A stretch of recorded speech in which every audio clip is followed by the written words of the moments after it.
మంగళం శ్రీ ఆనందవల్లి దేవి సమితి అగస్త్యేశ్వర స్వామి దేవస్థానం ముక్కోడి ఆలయంటారు. అగస్త్య మహాముని కైలాసంలో పార్వతీ పరమేశ్వరుడు వివాహం జరుగుతూ ఉండేటప్పుడు అగస్త్య మహామునిని దక్షిణం మమ్మని చెప్పి ఆజ్ఞ ఇచ్చారు పార్వతీ పరమేశ్వరుడు. పార్వతీ పరమేశ్వరు ఆజ్ఞ ప్రకారం అగస్త్య మహాముని హిమాలయం నుంచి రామేశ్వరం పర్యంతం పాదయాత్ర చేసుకుంటూ వచ్చినారు.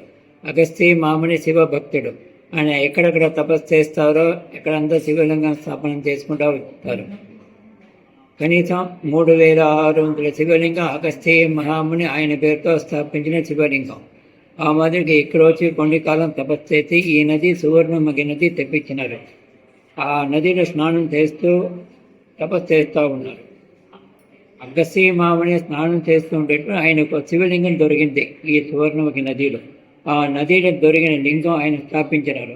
ఆయన ఆశ్విని మాసం పౌర్ణమి రోజు స్థాపించినారు.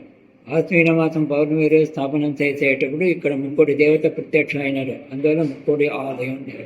పద్మావతి దేవి వెంకటేశ్వర స్వామి వివాహం చేసుకోవాలని చెప్పి వాళ్ళకి కోరిక.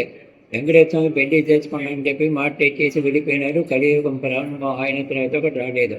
పద్మావతి దేవి ఎక్కడైతే కోరుకుంటే శివ పూజ చేస్తే నీ కోరిక నివృత్తి అవుతున్నారు.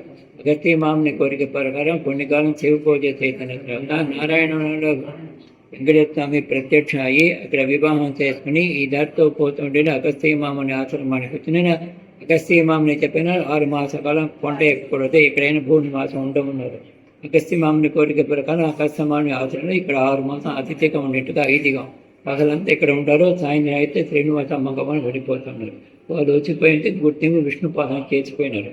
ఆ పాదముద్ర కింద డౌన్ ఉన్నది, అక్కడ ఉంది విష్ణుపాదం ఉన్నది. ఒకే గరుడు ఈశ్వరుడు మహావిష్ణు, శివ విష్ణు భేదం లేదు అనే గుర్తింపు పెట్టించిపోయినారు. ఇక్కడ విశేష పూజలు అన్నదానం ఈ కార్యక్రమం అంతా ఇక్కడ